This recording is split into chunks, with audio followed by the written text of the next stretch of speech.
আসসালামু আলাইকুম, রামাদান মুবারক। Welcome back to my channel সাউদাস ফুড ল্যাব। আজ আমি আপনাদের তৈরি করে দেখাবো লাস্সি, যা আপনারা খুব সহজেই কম সময়ে বাড়িতে তৈরি করে খেতে পারেন।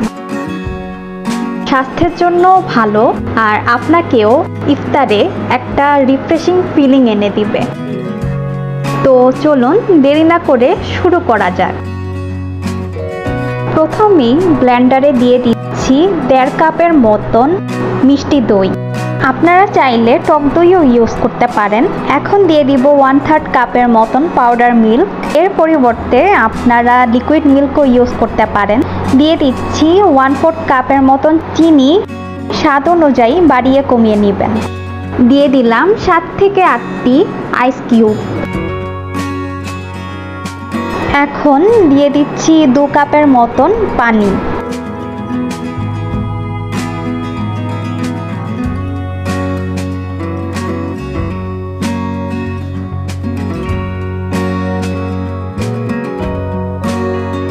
সবগুলো উপকরণকে ব্লেন্ডারে ব্লেন্ড করে নিব।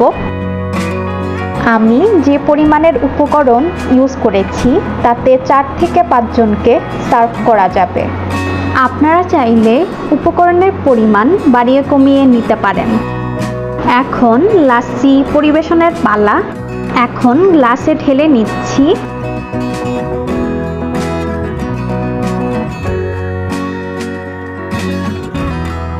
ডেকোরেশনের জন্য এখন ইউজ করছি স্ট্রো। তৈরি হয়ে গেল লাস্সি। এই গরমে ইফতারে বাড়িতে রেসিপিটি ট্রাই করতে পারেন। এই রমজানে অস্বাস্থ্যকর খাবার এড়িয়ে চলার চেষ্টা করুন। আল্লাহ পাক আমাদের সুস্থভাবে সবগুলো রোজা রাখার তৌফিক দান করুক। আজ বিদায় নিচ্ছি।